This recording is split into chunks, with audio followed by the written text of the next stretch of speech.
Pak SBY dan Mas Ibas itu terang benderang sangat layak untuk menjadi saksi fakta. Yang saya nilai telah melakukan fitnah dan mencemarkan nama baik saya. Di era presidennya Pak SBY, saya yakin persepsi saya bahwa beliau banyak dapat laporan pada saat itu. Masih ada setidaknya masalah penting, yaitu yang pertama, bagaimana kita mengamati dan juga dapat mengatasi dampak dari permasalahan dunia. Itu, jadi kalau ada masalah, itu imbas dari, jadi ya kita mohon maaf. Tidak pernah ada, termasuk yang mengaku. Tidak ada ingin saya untuk melakukan pembongkaran kasus. Saya serahkan semuanya kepada Allah Subhanahu wa Ta'ala.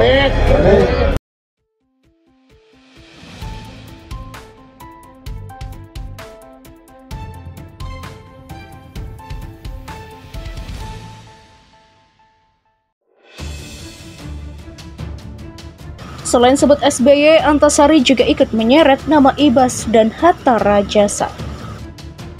Mantan Ketua Komisi Pemberantasan Korupsi atau KPK, Antasari Azhar, tidak hanya menyebut nama Susilo Bambang Yudhoyono atau SBY sebagai orang yang diduga sebagai inisiator kriminalisasi kasusnya, dia juga menyebut dua nama lain yakni Edi Ibas Baskoro dan Hatta Rajasa.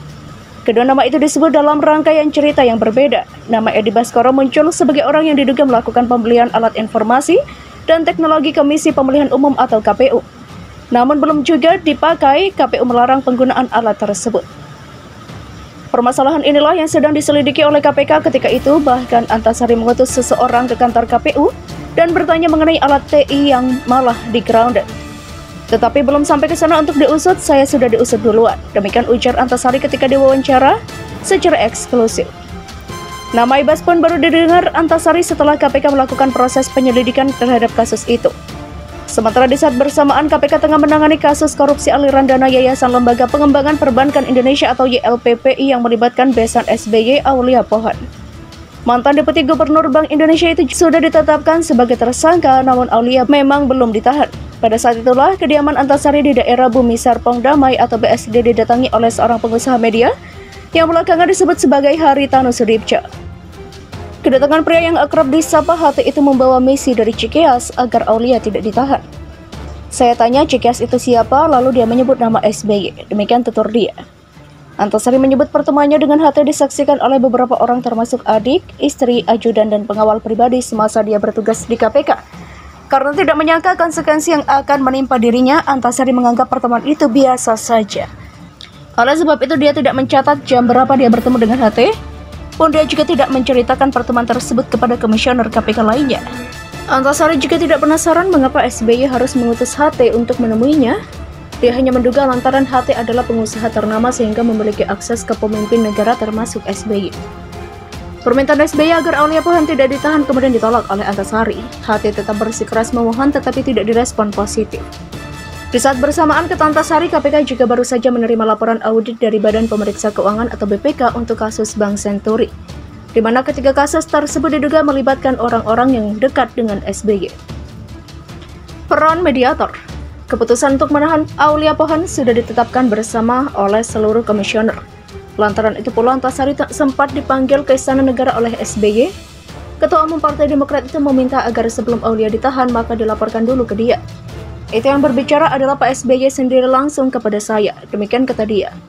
Tetapi dalam kapasitasnya sebagai Ketua KPK dan Presiden, Antasari menilai hal tersebut tidak etis. Apalagi gerak mereka selalu terpantau oleh kamera media. Maka SBY kemudian menyarankan agar komunikasi keduanya dijembatani oleh seorang mediator. Dipilihlah Hatta Rajasa yang ketika itu menjadi Menteri Sekretaris Negara dan besan SBY. Saya kirimkan SMS ke nomor ponselnya bahwa 2 hari lagi saya akan menahan Aulia Pohan. Karena berbicara seperti itu melalui pesan pendek, saya kemudian dipanggil ke kantor Mensesnek. Saat itu saya jelaskan jika Hatta menjadi mediator bagi kami dan meminta agar pesan SMS itu disampaikan ke SBY.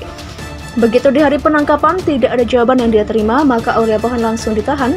Tak lama kemudian Antasari dipanggil ke kantor Mensesnek. Di sebelah ruangan telah duduk Hatta Rajasa dan Sudi Silalahi. Sudi bertanya mengapa Aulia Pohan yang notabene besan SBY ditahan.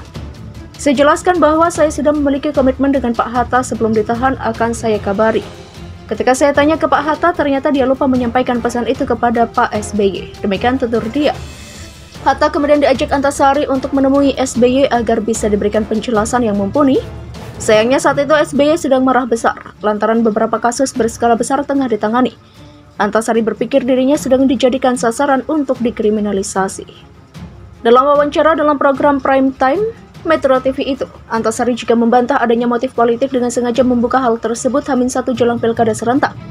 Dia mengaku sengaja mendatangi kantor Barreskrim Mabes Polri di Gedung Kementerian Kelautan dan Perikanan atau KKP karena bersama adik almarhum Nasruddin Zulkarnain.